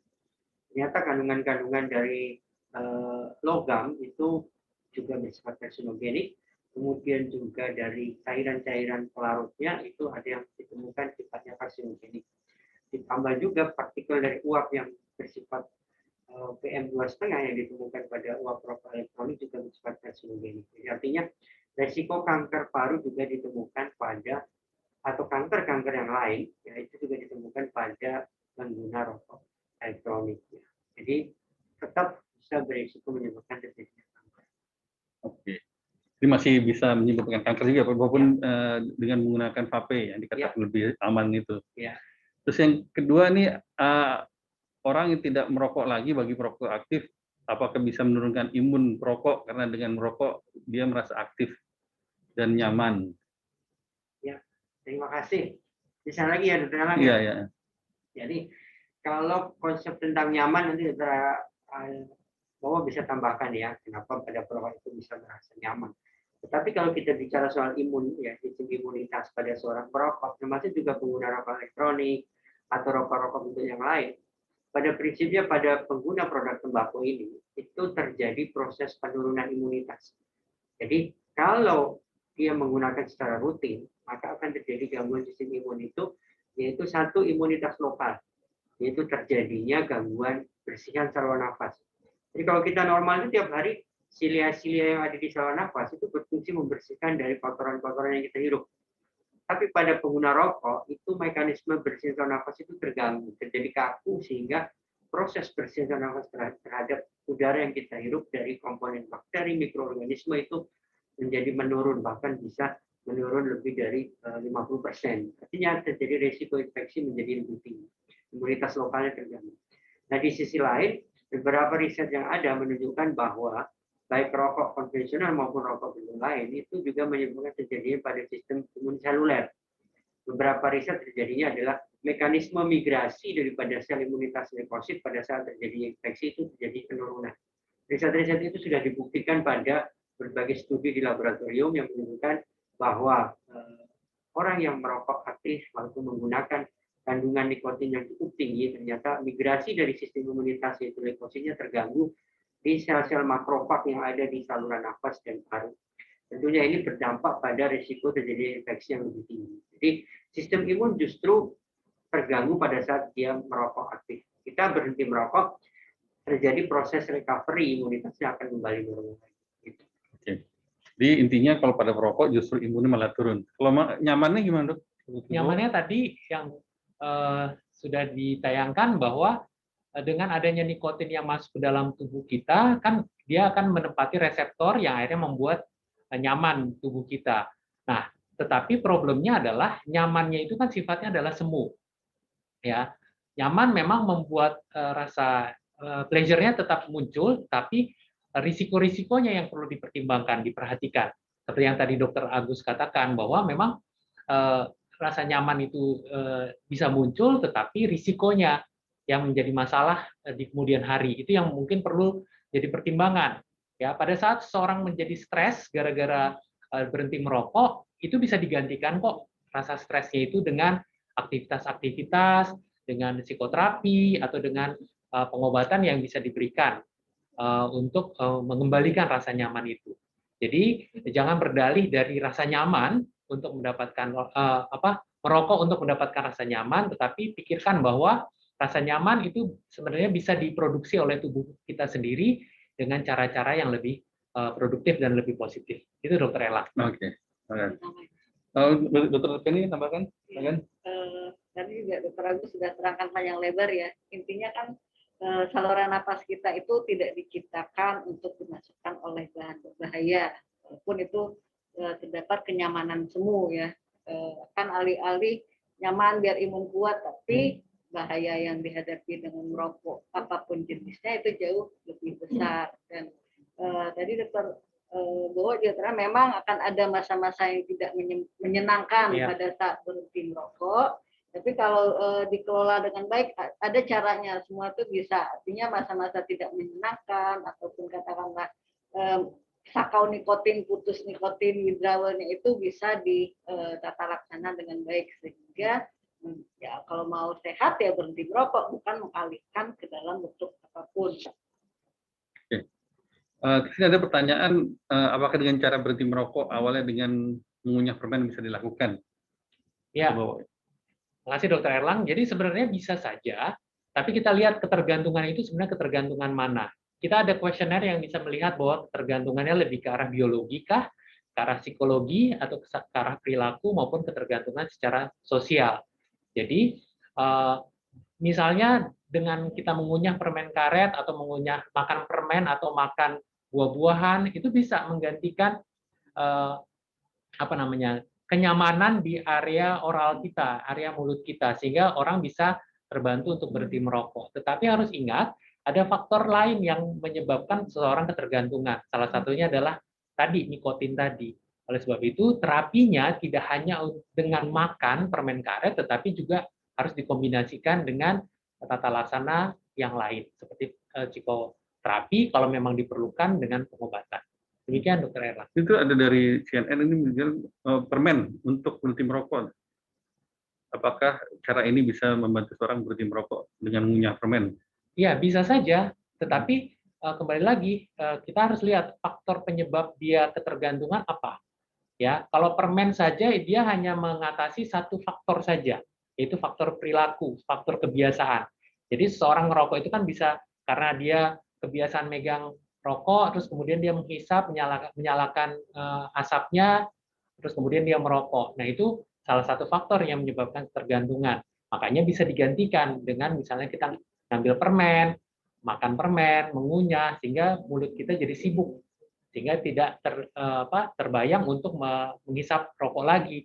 Tetapi harus diingat bahwa kalau cuma mengandalkan satu faktor, yaitu konsumsi permen saja, belum tentu dia akan berhasil dalam berhenti merokok. Mungkin saat itu dia berhasil, tetapi karena ada dorongan, craving, dan gejala-gejala withdrawal yang muncul, dia tidak terlatih untuk mengatasinya, sehingga bisa timbul relapse atau kembali dalam proses merokok kembali. Itu, Dr. Erlang. Jadi seharusnya untuk konkret untuk berhenti merokoknya perlu modalitas lain atau? Perlu modalitas lain. Jadi pertama ya perlu niatnya dulu, terus kemudian perlu dukungan dari orang lain. Ketiga ya perlu tata laksana. Kalau misalnya memang sudah berat dan tidak bisa berhenti, perlu tata laksana dari tenaga kesehatan. Oke, berarti intinya pertamanya adalah motivasi dulu ya. Motivasi dulu. Motivasi dulu. Oke, ini ada pertanyaan lain. Bagaimana dengan profesi dokter yang merokok? Mungkin Dokter Agus bisa sampaikan. Banyak ini aja nih. Ketua tim berhenti merokok nih jawab. Ya, dan dokternya aja yang jawab. Oke. Kita ada riset itu di sama Prof. Aziz dari Australia. Ya, kalau untuk adiksi ya profesi dokter jadinya terbawa-bawa karena itu kebiasaan pribadi ya. Kebiasaan pribadi, dan memang adiksi nikotinnya tadi yang membuat orang jadi menyampingkan semua hal, baik itu profesinya, baik itu bahaya kesehatannya. Dan di Undang-Undang Praktek Kedokteran sebenarnya ada kan Dokter Erlang, setiap dokter itu wajib menjaga kesehatannya. Nah, harusnya ya idealnya memang dokter itu jadi contoh, dan ada penelitian juga Dokter Agus nanti bisa tambahkan bahwa ternyata dari profesi kesehatan itu juga punya kebiasaan yang merokok, ada penelitiannya. Dan nanti Dokter Agus ini sebagai ketua PDPI juga mungkin punya tips untuk mengimbau. Kalau kita lihat survei dari yang ada di beberapa kegiatan yang ada di Universitas Indonesia, memang ada data bahwa perokok pada tenaga medis masuk dari dokter. Tidak banyak sih, mungkin kisarannya sekitar 5-10% lah dari tenaga medis. Permasalahannya kalau dilihat lebih dalam, kenapa mereka bisa merokok juga? Yang pertama kalau dilihat adalah faktor lingkungannya. Jadi kalau dilihat bahwa teman-teman itu berada pada lingkungan pergaulan yang terbiasa dalam lingkungan merokok, dia akan terbawa. Dan ketika sudah terbawa, maka kita akan bisa melihat dalam siklus yang disampaikan oleh dokter bahwa itu adiksi nikotin. Itu sudah adiksi, dia akan.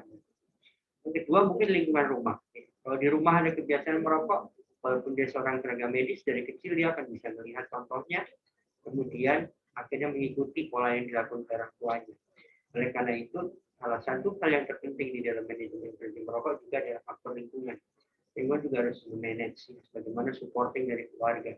Kalau tadi masalah adiksinya udah diberesin, withdrawalnya udah diberesin, terus perilakunya diberesin, tapi lingkungan rumah ternyata tidak mendukung, itu juga sulit untuk berhenti merokok. Karena ada contohnya di dalam rumah tetap kebiasaan merokok. Jadi faktor yang tadi, kenapa dokter bisa? Karena data riset menunjukkan karena faktor lingkungan lebih banyak berperan ketika seseorang itu memulai merokok. Tentunya ini menjadi PR bagi profesi adalah bagaimana mencoba menurunkannya ya. Pasti seluruh profesi berharap profesi kesehatan para nakes ini untuk tidak merokok dan secara kontinu untuk memberikan edukasi kepada para anggotanya. Itu salah satu yang harus kita lakukan. Oke. Ini ada pertanyaan lagi. Ini bagaimana dengan berbagai jenis rokok? Ini ada pertanyaan dari Isa dan Jimmy sama mungkin pertanyaannya. apa beda elektrik dan non elektrik, bahayanya lebih mana, apa dia lebih beresiko terhadap COVID atau enggak dari jenis-jenis rokok tadi. Ya. Ya. Oke, jadi ya, seperti saya sampaikan tadi bahwa hampir semua jenis rokok berbahaya untuk kesehatan. Kalau kita jajarin semua jenis rokok itu, memang kandungan bahan berbahayanya akan berbeda-beda secara kadar. Ya, sebagai contoh saja, saya bandingkan rokok konvensional misalnya dengan rokok cerutu. Konvensional kita bisa lihat kandungan nikotinnya bervariasi ya, biasanya rata-rata masih di bawah 10 mikrogram. Tapi kalau Anda bisa lihat cerutu itu bisa 100 mikrogram. Kemudian rokok pipa beda lagi, rokok sisa beda lagi berapa kali. Jadi jangan lihat dari kandungannya, tapi lihat dari dampaknya. Jangan lihat dari kadarnya, kandungannya sama, hanya beda kadarnya. Nah, kadar itu akan menentukan apa? Kadar itu akan menentukan lamanya seseorang terkena dampak. Bedanya cuma di situ. Kalau kadar makin tinggi, maka risiko penyakitnya akan lebih cepat muncul. Kita di dunia dokter paru itu mengenal yang namanya indeks Brinkman, yaitu suatu indeks yang menentukan jumlah rokok yang dihisap per hari dikalikan berapa tahun dia merokok. Semakin tinggi indeksnya, maka dia akan berisiko semakin tinggi untuk terjadinya penyakit paru kronik maupun kanker paru. Itu beberapa riset sudah jelas. Jadi hal itu artinya terkait bahwa semakin sering seseorang itu merokok dan semakin lama dia merokok, tentu resikonya akan lebih tinggi dibanding kalau dia merokoknya lebih pendek. Dan itu juga terkait dengan seberapa besar kadarnya. Kalau dia kadarnya lebih tinggi, maka dalam waktu dekat akan lebih cepat menimbulkan dampak. Tapi kalau kadarnya lebih rendah, maka menimbulkan dampaknya akan lebih lama.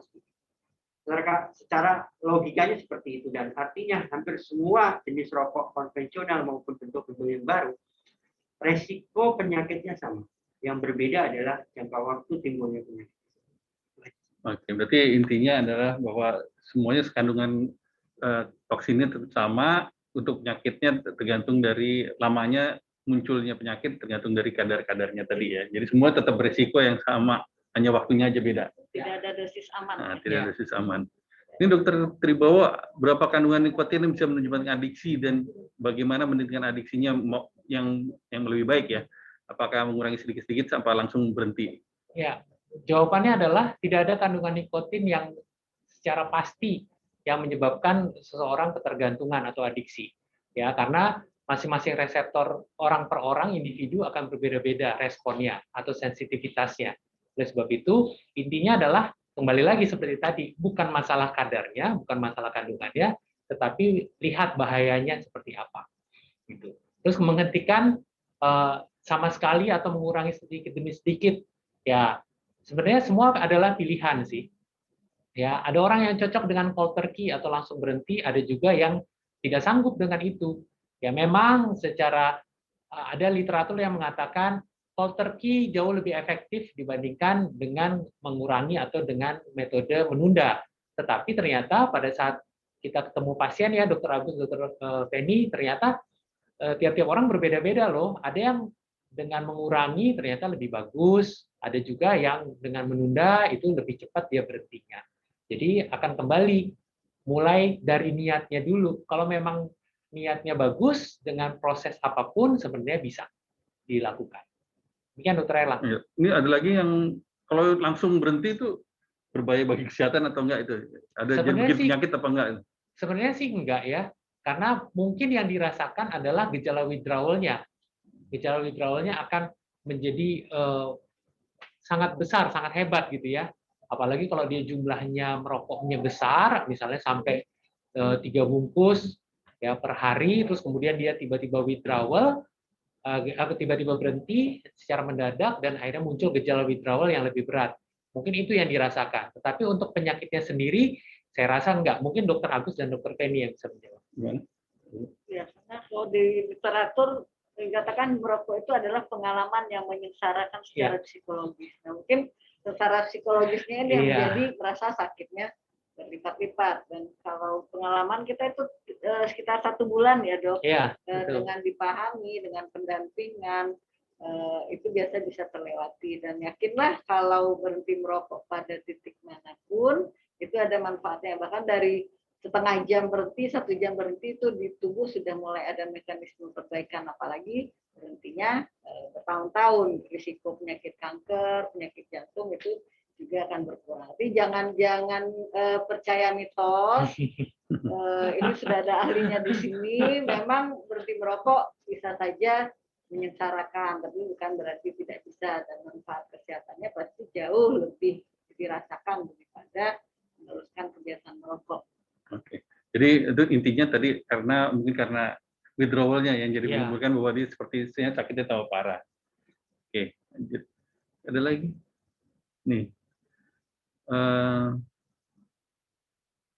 Ini merokok sambil mengendarai motor berdampak tidak baik bagi pengendara lain. Bagaimana ini? Mendapati orang yang merokok sambil menggunakan motor. Gimana Dr. Penny? Siapa yang mau jawab? Dr. Penny. Hebat ya bisa merokok. Ya juga bingung. Bukan sekarang pakai Bukannya langsung masker ya. habis. Ayo pakai helm ya. Mungkin yang helmnya setengah-setengah jadi masih bisa untuk ngerokok. Sebenarnya intinya kalau ngerokok itu berbahaya bagi pengendara lain. Bu, ini mungkin ininya asap panasnya itu yang kena mata orang lain. Ya, bisa jadi. Ya, sebenarnya kan ini masalah edukasi ya, edukasi kepada masyarakat. Sebenarnya tidak naik motor pun kan berbahaya, apalagi ini tambah naik motor, yang membahayakan orang lain dalam arti kan secara physically sisa-sisa dari rokoknya itu bisa berterbangan yang berbahaya buat orang sekitarnya. Ini salah satunya mungkin ke mata orang sekitar. Tentunya ini perlu edukasi yang lebih luas kepada masyarakat. Bukan hanya pada saat mengendarai motor, tapi dalam kondisi biasa pun kita sebaiknya tidak merokok, kan itu maksudnya. Apalagi sambil naik motor berbahayanya double. Ini Dokter Tribowo lagi nih, kerusakan otak pada adiksi nikotin sama dengan adiksi seks atau pornografi nggak? Iya, jadi prinsipnya adalah sama-sama adiksi. Kita lihat tadi prinsip utama adiksi adalah adanya pelepasan dopamin dalam jumlah yang banyak dan dalam waktu yang singkat. Nah, dopamin dalam jumlah yang sedikit itu sangat baik karena dia akan membuat kita jadi lebih nyaman, endorfin akan keluar, kita menjadi lebih rileks. Tapi kalau jumlahnya besar dan banyak, dia akan mempengaruhi area otak kita yang namanya prefrontal cortex. Nah, prefrontal cortex itulah suatu area otak yang hanya dipunyai oleh manusia. Satu-satunya makhluk hidup yang mempunyai prefrontal cortex adalah manusia. Dan kalau misalnya ternyata prefrontal cortex itu dibanjiri oleh dopamin, maka akan terjadi kerusakan seluler di otak kita, di daerah prefrontal cortex, dan seseorang itu menjadi sulit untuk menentukan pilihan. Seseorang itu akan sulit untuk menjudge sesuatu, mempertimbangkan sesuatu. Sehingga seseorang itu dorongan-dorongan seksual atau dorongan-dorongan untuk melakukan sesuatu disebabkan karena kompulsinya, karena adiksinya, itu menjadi sulit dibendung. Sehingga pada saat ada kerusakan gara-gara dopamin yang berlebihan itu, sehingga orang menjadi sulit untuk menentukan pilihan yang baik. Dia tidak bisa menyaring. Sehingga seseorang itu akan melakukan suatu tindakan seperti kayak sesuai dengan dorongan atau id-nya atau keinginannya saja. Dan itu juga terjadi pada pasien-pasien atau orang-orang yang merokok nikotin lebih banyak, ya, sehingga bisa disamakan antara ketergantungan nikotin kerusakannya dengan adiksi seks, pornografi, internet, game, dan juga adiksi nafsa lainnya. Jadi jangan menganggap remeh adiksi nikotin karena juga akan mempengaruhi prefrontal cortex kita sehingga judgement dan juga mempertimbangkan sesuatu menjadi lambat atau berkurang. Demikian. Oke, ini ada lagi nih. Rokok pasif yang kemudian kena COVID, bagaimana angka kehidupannya, survivalnya, apa lebih baik atau lebih buruk survival yang rokok pasif karena COVID? Rokok pasif ya, kemudian terkena COVID dan survivalnya gimana? Survivalnya kalau yang ada penelitian yang banyak yang mungkin nanti bisa bantu kan memang yang perokok aktif yang jatuh ke kondisi lebih berat dan angka kematian lebih besar. Nah kalau dari yang bertanya ini adalah seorang survival, tentu kalau mau dinilai secara objektif tentu kita lihat dulu bagaimana keluhannya, bagaimana kondisi parunya setelah terkena terkena COVID. Artinya kalau secara umum tidak terlalu ada gangguan kegiatan sehari-hari dan dengan pengobatan, latihan itu untuk kualitas hidup itu lebih baik. Dan memang untuk COVID ini kita semua sama-sama belajar ya, banyak hal-hal baru yang berkembang. Intinya tetap ada angka harapan kesembuhan, perbaikan kualitas hidup untuk perokok pasif yang berkonfirmasi COVID dan akhirnya bisa survive. Kalau untuk survival sendiri, yang merokok dan tidak merokok, apakah ada berbeda? Agus mungkin ada datanya? Kalau riset yang ada saat ini sudah keluar di luar negeri, yang perokok survival rate-nya lebih kecil dibanding yang tidak merokok. Berarti lebih berat ya? Sekitar 1,5 kali ya kalau yang perokok itu lebih beresiko meninggal lebih tinggi daripada yang tidak merokok. Oh, yang iya. perokok pasif belum ada data. data. Perokok pasif belum ada data.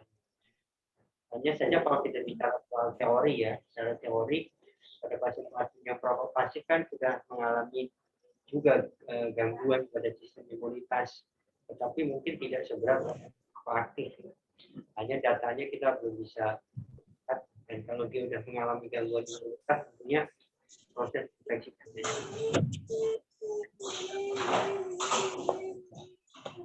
pasif. Oke, ini ada lagi pertanyaan tadi. Bukan, ini untuk memang justru merokok jadi timbul rasa nyaman dan bebas dari rasa stres, apa gimana Dokter Bowo? Ya betul. Memang tidak bisa dipungkiri ya. ya, itu. Memang kenyataannya seperti itu karena dia bekerja di alfa 4 beta 2 tadi ya akan membuat kognitifnya menjadi lebih bagus, rasa nyaman. Tetapi harus diingat bahwa selama ini kan kita nggak pernah dapat nikotin kan untuk membuat nyaman. Gitu. Artinya kita bisa mengalihkan ketergantungan nikotin kita gitu ya untuk membuat rasa nyaman itu dengan kegiatan lain yang juga akhirnya menghasilkan dopamin dalam jumlah yang memang dibutuhkan oleh tubuh kita. Banyak olahraga gitu ya? Iya, olahraga, terus kemudian ketawa, asal jangan ketawa sendiri ya. Misalnya melakukan kegiatan yang positif, yang menyenangkan, itu juga akan melepaskan dopamin dalam jumlah yang memang kita butuhkan. Jadi untuk nikotin sendiri, kalau reseptornya dirangsang terus oleh nikotin, apa rusak tadi? Jadi reseptornya sebenarnya tidak rusak. Jadi reseptornya itu hanya kayak masuk ke dalam terus sehingga nikotinnya lepas gitu. Tapi kemudian reseptornya itu akan berkembang sendiri. Adanya namanya adalah upregulasi. Jadi sejumlah reseptor kita yang secara normal cuma 3 misalnya, karena nikotinnya terus membanjiri otak kita, dia akan sampai 300% penambahannya gitu. Namanya upregulasi. Yang menyebabkan kerusakan otaknya adalah jumlah dopamin yang meningkat. Gitu. Jadi pada saat nikotin masuk ke dalam reseptornya, dia akan merangsang pelepasan dopamin ke area-area otak, salah satunya kalau area prefrontal cortex-nya dibanjiri, nah itu yang akhirnya menyebabkan kerusakan otak. Mungkin kerusakan otaknya tidak terlihat dalam CT scan ya, tidak kelihatan seperti apa, tetapi secara seluler, mungkin dengan PET scan atau dengan fMRI akan kelihatan. Biasanya yang terlihat seperti adanya hambatan atau penurunan dalam konektivitas fungsional pada saat kita melakukan pemeriksaan fMRI. Gitu. Itu yang akan biasanya terlihat kalau misalnya area tersebut mengalami masalah karena rokoknya. Ini ada lagi satu lagi tentang rokok herbal. Rokok bukan herbal ya? Mungkin bisa disebutin rokok herbal itu apa? Rokok herbal, istilah baru lagi nih rokok herbal. Saya tahu pertanyaannya. Jadi rokok herbal itu kan memang sempat beredar ya. Jadi rokok herbal itu rokok yang tidak mengandung tembakau, tapi dia dari komponen herbal lainnya yang tidak ada tembakaunya, kemudian digulung seperti rokok, kemudian dibakar. Katanya sih lebih sehat katanya. Tapi kalau kita kembali kepada konsep dari rokok yang dibakar, itu kan rokok yang dibakar itu kandungannya kan rokok biasa ya, dibakar itu 1 nikotin, 2 tar, 3 adalah bahan-bahan toksik lainnya yang terkandung di dalam rokok tersebut. Ya nanti ada radikal bebas, ada PM gitu kan. Nah sekarang kalau dia rokok herbal, nikotinnya nggak ada. Ya. Tapi komponen karsinogen yang ada seperti tar itu, walaupun dia bukan tar namanya, tapi karsinogen itu akan ada. Kemudian komponen yang ketiga yaitu komponen toksik lainnya dari kandungan dari herbal yang dibakar itu termasuk mengeluarkan juga partikel PM2,5 yang juga berisiko terjadinya inflamasi dan karsinogen. Jadi tetap ada risiko dampak kesehatannya. Mungkin dia tidak ada adiksi karena nggak ada nikotinnya. Tapi dia bisa menimbulkan kanker, masih bisa. Dia menimbulkan terjadinya inflamasi kronik, bisa menimbulkan terjadinya asma, PPOK, bahkan sampai terjadinya penyakit kardiovaskuler akibat partikulat matter PM2,5 yang diproduksi. Gitu Dr. Erlang. Jadi tetap saja bahwa semua produk yang dibakar itu dihisap itu berbahaya buat kesehatan meskipun nggak ada nikotinnya. Biasanya tumbuhannya apa aja tuh? Herbal tuh? Ada yang dibakar banget? Ya, ada yang berhubung dibakar. Berhubung. Bisa, ya. Jadinya dibakar. Ya, ada lagi tuh apa sayur-sayuran apa yang rempah-rempah dibakar ada. Ada. Sebenarnya yang berbahaya kan nanti itunya Asap rokoknya, konsumsi sama asapnya. asapnya. Asap itu ada PM-nya, ada karsinogennya. Oke. Itu yang berbahaya. Lagi habis ya? Habis. Oke. Ya, terima kasih sudah jawab semua pertanyaannya. Mungkin acara World Tobacco Day ini selesai. Terima kasih atas perhatian dan terima kasih kepada para pembicara atas kesediaannya untuk hadir hari ini. Terima kasih pada pemirsa. Terima kasih. Wassalamualaikum warahmatullahi wabarakatuh. Waalaikumsalam. Terima kasih.